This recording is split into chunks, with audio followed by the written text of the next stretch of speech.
A continuación, Quito TV. Quito TV, con el arquitecto David López, en Telesucesos, Canal 29.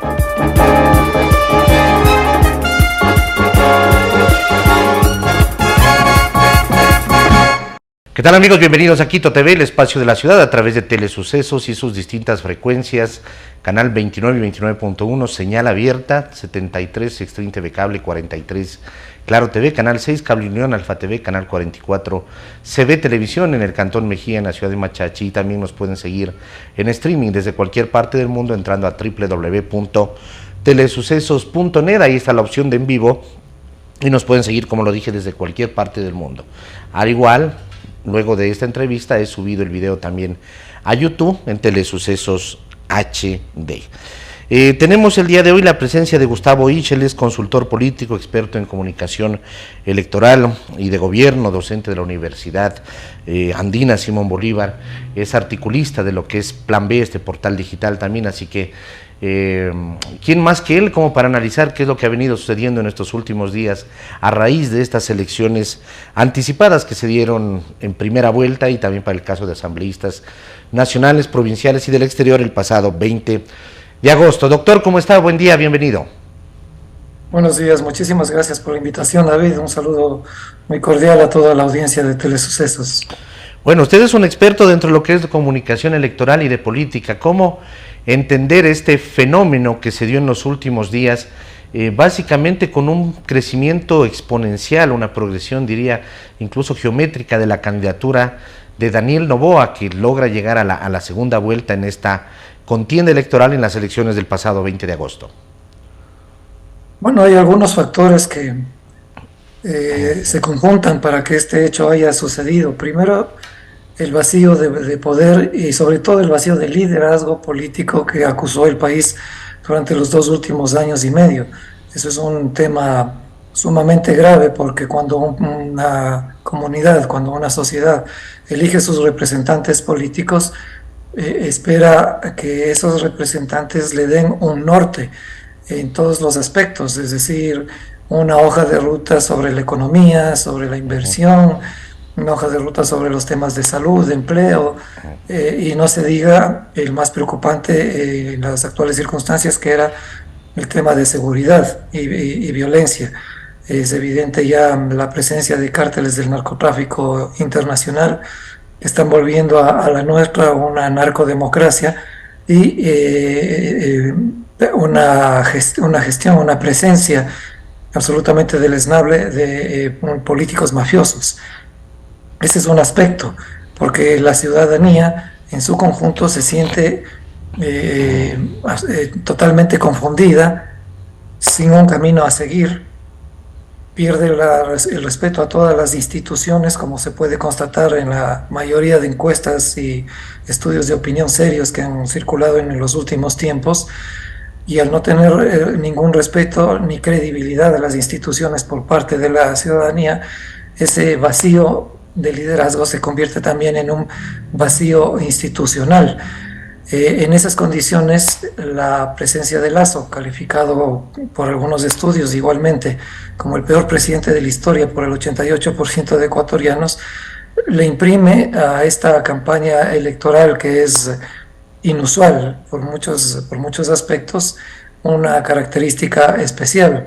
Estaba integrada por 4 grandes empresarios, se puede decir empresarios de alta gama, un ex activista que luego llegó a la asamblea como diputado y finalmente fue candidato a la presidencia, me refiero al asesinado Fernando Villavicencio, y un activista por los derechos ambientales de toda la vida, que ha sido Yacu Pérez.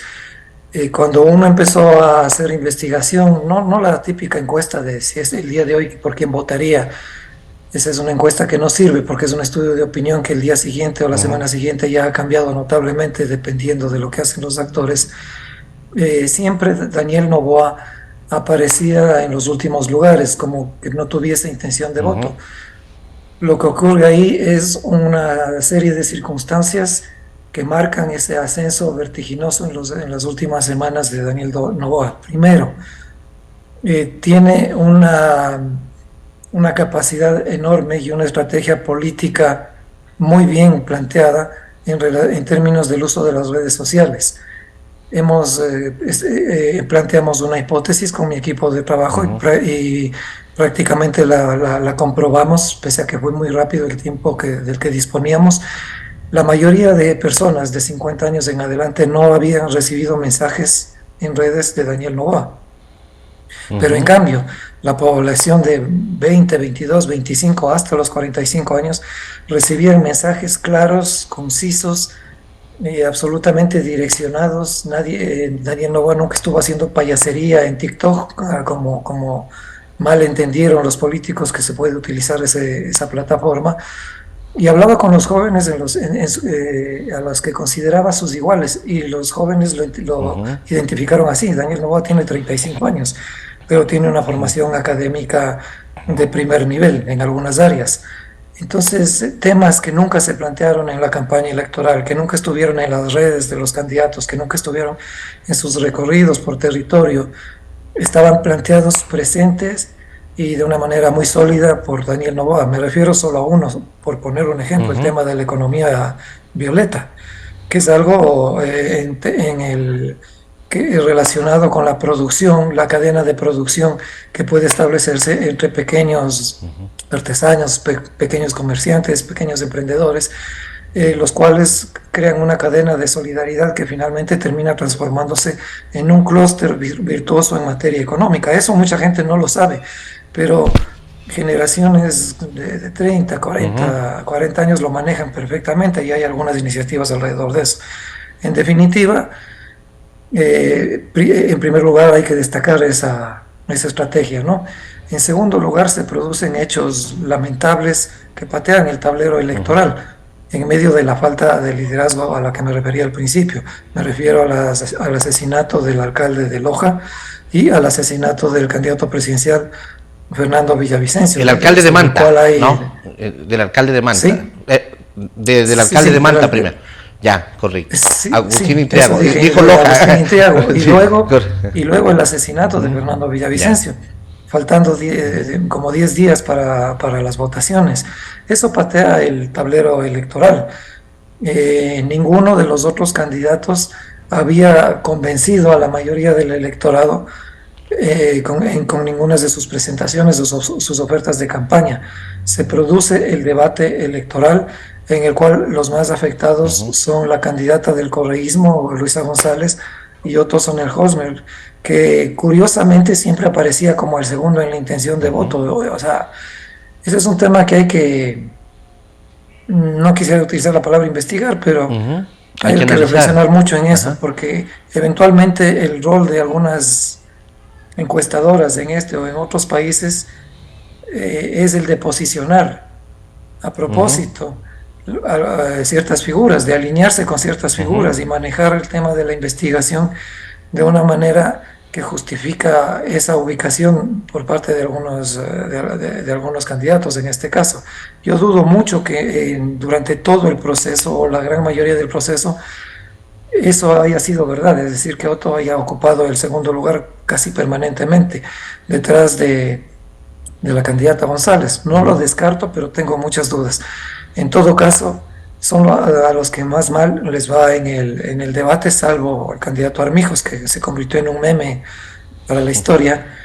Y cuando hicimos un tracking al final del debate, que fue mirado, estaba calculado 800,000 personas conectadas al debate, pero no sabemos si efectivamente las 800,000 estuvieron 3 horas que duró el debate conectadas con ese evento.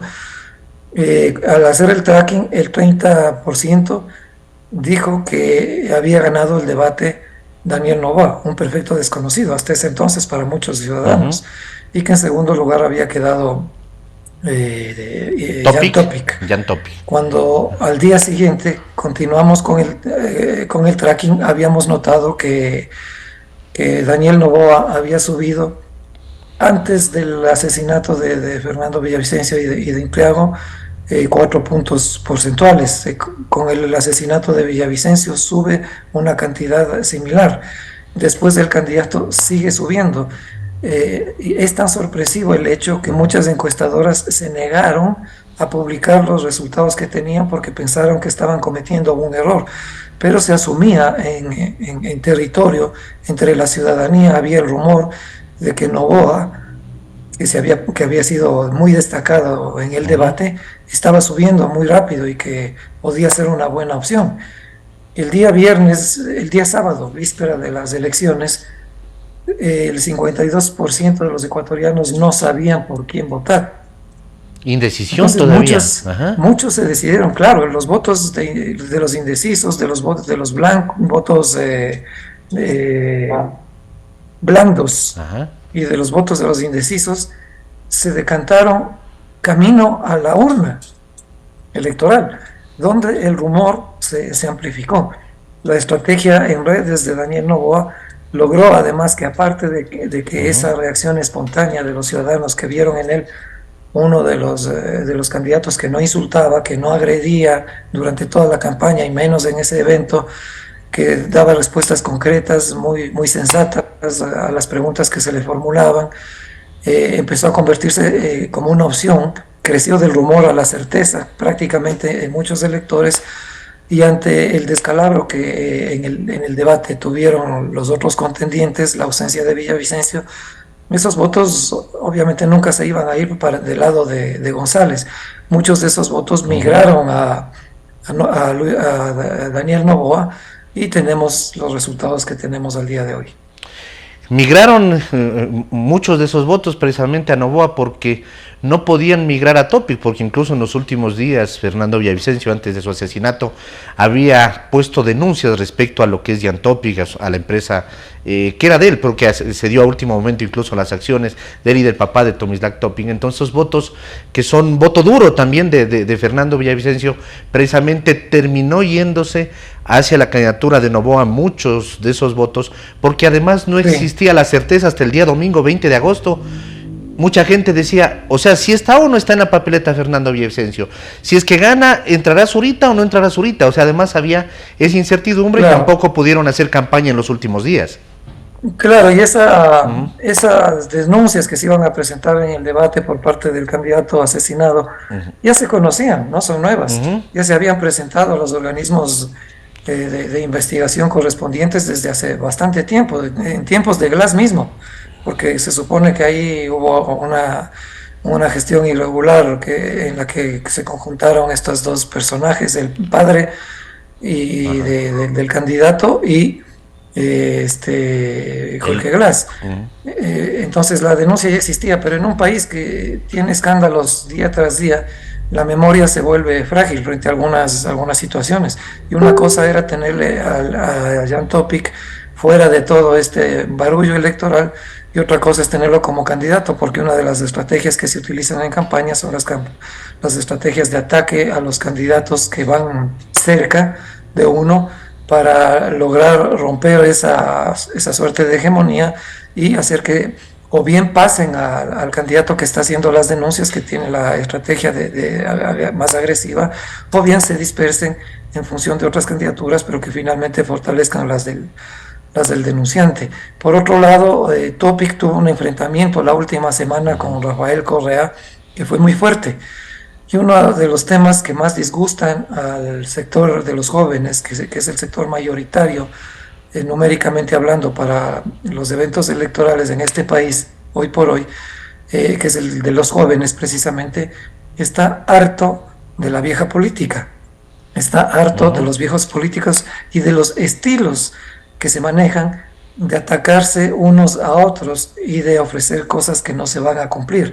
Es decir, tenemos 180,000 jóvenes cada año, jóvenes bachilleres tirados a la calle porque no pueden ingresar a las universidades bajo el pretexto de que no han aprobado el examen de la CENESID. Una de las propuestas de campaña del presidente saliente fue eliminar esa institución y permitir que los jóvenes ingresen a las universidades y además que elijan la carrera de sus sueños, no la que la CENESID disponía. Incumplió esa como muchas otras promesas. El ambiente estaba, en definitiva, absolutamente preparado para que una nueva figura pudiera surgir y enfrentarse a la que constantemente había sido la que encabezaba las elecciones, que era Luisa González, con el voto duro del correísmo, que alcanza el 33%. En sus mejores tiempos electorales, digamos, en campañas, el correísmo había alcanzado ese nivel de voto duro en promedio, 27, 29, 30%. Ahora se ha sumado un 3% más, que puede venir por muchos ciudadanos que están desesperados por la situación que atraviesa el país en términos del desorden, de la falta de hoja de ruta a la que me refería al principio. Y en el correísmo se produjeron excesos, se produjeron atracos, se produjeron una serie de circunstancias muy deleznables, pero quedaba la sensación de que era un gobierno que hacía lo que funcionaba alrededor de un proyecto político, que imponía el orden, nos guste o no nos guste. Entonces ese 3% seguramente captó a ese nivel de población indecisa que se fue con Luisa González, porque veían que los otros no iban a tener posibilidades. Digamos que el correísmo repite su voto duro, pero al mismo tiempo significa que 7 de cada 10 ecuatorianos no votaron por el correísmo, no votaron por Luisa González. De manera que la segunda vuelta se plantea de una manera muy interesante en términos de las elecciones, y al menos que pase algo en la asamblea, al menos que Daniel Noboa cometa errores imposibles de cometer, inexplicables de cometer, debería matemática, estadística y políticamente tener la victoria prácticamente asegurada. Así es, el tema de, digamos, de este porcentaje del 24% de Daniel Noboa, ¿se convierte en un voto duro también para la segunda vuelta, o es posible que dentro de ese 24% se muevan también hacia la otra candidatura, entendiendo que de pronto los jóvenes puedan encontrar una determinada propuesta que les llame la atención, entendiendo que los jóvenes ahora, los millennials, no se mueven mucho porque el centro, que la izquierda, que la centroizquierda, que la extrema derecha, la extrema izquierda, sino más vale se mueven por causas ambientalistas, causas animalistas, etcétera. ¿Se puede mover ese voto o ya es una base con la que parte Daniel Noboa?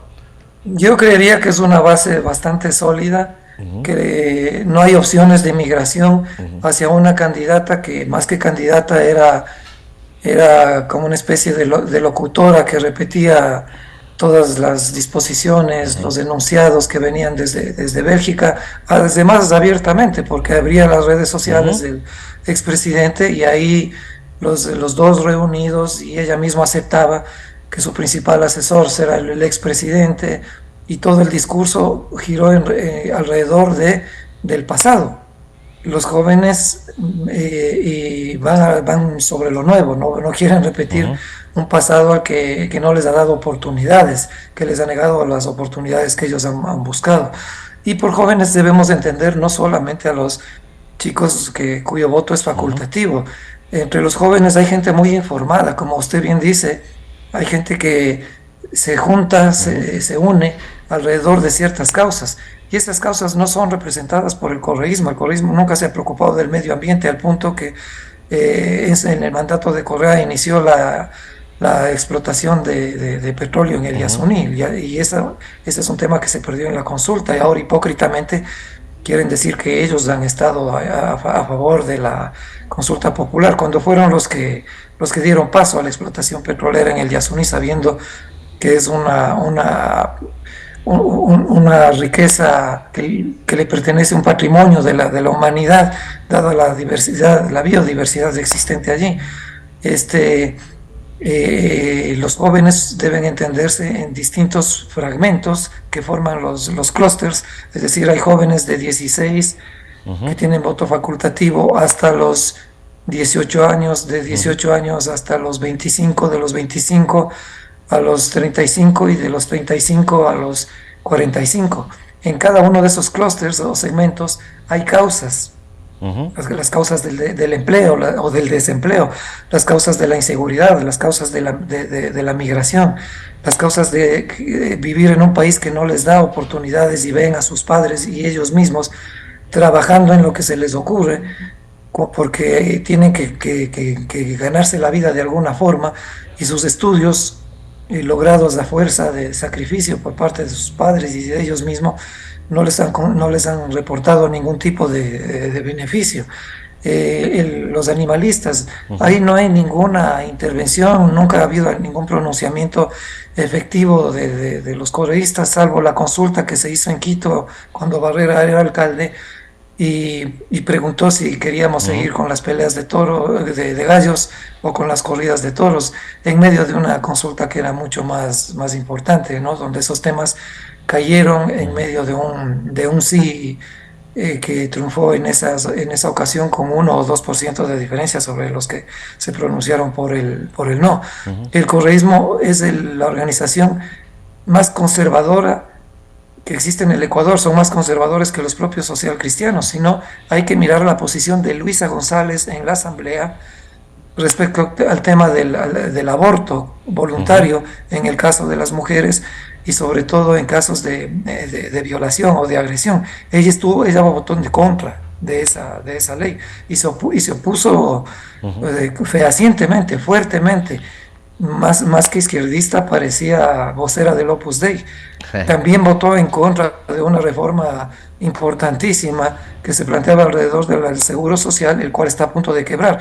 Entonces, es una organización que no tiene de dónde agarrarse para defenderse de todos los errores que cometió durante la administración del expresidente Correa, y donde probablemente se maneja una estrategia de victimización, una estrategia agresiva, culpándole al gobierno de Lasso, al gobierno de Moreno, culpándole a todo el mundo de lo que ocurre en el país, de la grave crisis que ocurre en el país, que es considerada la más profunda de su historia, incluso más que la dolarización, más que las catástrofes naturales. La mayoría de ciudadanos piensa eso, según las investigaciones de opinión serias que se han hecho, y la población está atomizada, está fragmentada, al igual que los partidos políticos, y el único tema que les une, por ejemplo, fuertemente al 55% de ciudadanos de todas las edades, y más del 64% de los jóvenes, prácticamente de manera muy consistente, es el tema precisamente ambientalista. Mire, David, tenemos una clase media que está en estado de alerta y una clase trabajadora que está en alerta roja, y eso no lo miden las encuestas tradicionales, las que publican lo mismo de siempre y luego se equivocan y salen con la misma cara, como que no hubiera pasado nada, a decir que el voto no pensado, que el voto oculto, que el por aquí, que por allá, justificar los números que manejaron alegremente. Ellos no han entendido y no han medido lo que está pasando con la clase media. Tenemos 220,000 migrantes, ¿sí? En este mismo momento. Tenemos una clase media a la que le llega la noticia desde Carondelet de que el presidente Lasso ha firmado un acuerdo comercial con China. ¿Y sabe lo que eso significa? ¿Sabe lo que es que un país, una nación tan pequeña como la nuestra, que no es una nación de ingenuos, que está sostenida no por las grandes empresas de producción, sino por los pequeños emprendimientos? Este es un país de emprendedores, de artesanos. Sepa que vamos a negociar con China, y el presidente declara reservados los detalles de ese acuerdo. Entonces, ¿qué es lo que piensan los pequeños industriales, los dirigentes de las pequeñas cámaras de la producción, los emprendedores que se han visto chantajeados o quebrados por el mal manejo de la economía, chantajeados por la delincuencia, que ahora va a venir una potencia mundial que tiene una gigantesca capacidad de producción, y que es conocida en otros países por haber arrasado con sus recursos naturales, por haber contaminado el medio ambiente, por haber impactado negativamente en las políticas laborales de esos países, y que para no abundar en muchos ejemplos, tenemos su gigantesca flota pesquera al borde de las aguas territoriales del país, De Galápagos, lindando con Galápagos, Ajá. haciendo lo que le da la gana. Así es. Y ningún gobierno ha podido oponerse. Entonces, ¿en qué condiciones se generó ese acuerdo? ¿Por qué declararon reservados los detalles del acuerdo? Cuando se vaya a Lazo, tal vez nos enteremos y sepamos qué productos vienen desde de la China, si son productos de calidad, si van a abrir fuentes de empleo, o son los típicos productos que inundan el mercado de los países pequeños y ponen en situación de quiebra a las pequeñas empresas y a las grandes empresas también. Así Quienes es. tienen capacidad de negociar con el gobierno chino, más que las empresas o industrias que giraron alrededor de este nefasto gobierno de 2 años y medio, en el que no hizo nada por el sector social, no hizo nada por la clase media a la que le cargó de impuestos y la abandonó, y sin embargo se mantuvo fiel a la relación que mantenía con este círculo de empresarios y gente de la banca. Así es. Eso nos vamos a Doctor enterar Rich. cuando se vaya el presidente Lazo. Sí, Me doctor parece Rich. gravísimo. Doctor Rich, muy gentil, me hacen por acá la seña de corte, se nos ha acabado, son 25 minutos de programa, pero le vamos a volver a invitar porque va a ser importante conocer, ahora estamos en la línea de partida prácticamente de la segunda vuelta y van a haber muchos elementos, muchas condicionantes que van a irse sumando en el desarrollo de esta campaña y que van a ir precisamente dirimiendo qué es lo que va a suceder para esta segunda vuelta. Queremos agradecerle, muy gentil por su presencia. Gracias por la invitación y siempre es un honor estar en Radio Sucesos. Un saludo a sus directivos, a usted y al equipo de apoyo del trabajo periodístico que realizan con tanta vehemencia, con tanta coherencia. Estamos a sus órdenes para cuando cuenten con nuestra opinión. Muy gentil, muy amable. Amigos, ha sido Gustavo Ich, consultor político, experto en comunicación electoral y de gobierno, docente de la Universidad Andina Simón Bolívar, hablando de lo que ha sucedido en los últimos días respecto a las elecciones Express 2023 que fueron el pasado 20 de agosto. Las opiniones vertidas en este espacio por la producción y dirección del programa son de exclusiva responsabilidad de sus autores y de quienes intervienen en ellos.